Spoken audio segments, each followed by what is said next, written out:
Jalousi gjorde tidlig i morges en kun 19 FN-soldat drabsmand. Konstablernes organisation har for dage siden kritiseret de psykologiske hjælpemuligheder for hjemvendte soldater. Nu foreslår foreningens formand en aldersgrænse for FN-udsendte soldater. Der burde i hvert fald være et krav om erfaringsgrundlag.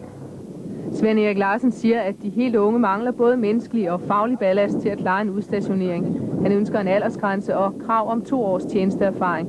Dagens tragiske hændelse bestyrker kravet, siger han. Drabet fandt sted i dette parcelhus ved 5-tiden i morges i Kokkedals industrikvarter nord for København. 19-årig konstabel var hjemme på påskeorlov fra FN-tjeneste i Kroatien. I jalousi skød han sig adgang her til ekskærestens bopæl og dræbte dennes nye ven med skud fra en jagtriffel. Først lidt efter klokken 9 ringede han til alarmcentralen, spurgte efter en ambulance og meldte sig selv. Konstabel- og Korporalforeningen har for få dage siden efterlyst bedre psykologisk opbakning til hjemvendte FN-soldater. Svend Erik Larsen siger, at brudte forhold er en udbredt følge af udstationeringerne.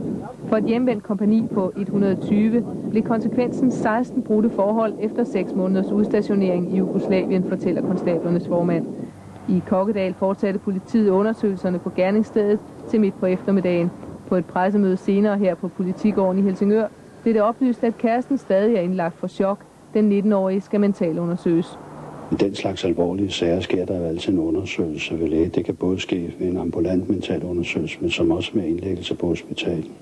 Det er altså tænkeligt, at det han har oplevet i Kroatien har måske gjort ham mere voldelig, end han ellers ville være. Det kan jeg jo ikke sige noget om, men alt bliver taget med, når vi kigger på tingene.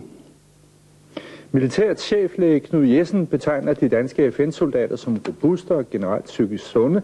Det har ikke været muligt at træffe forsvarsminister Hans Hækkerup for en kommentar til konstablernes forslag om en aldersgrænse for FN-soldater.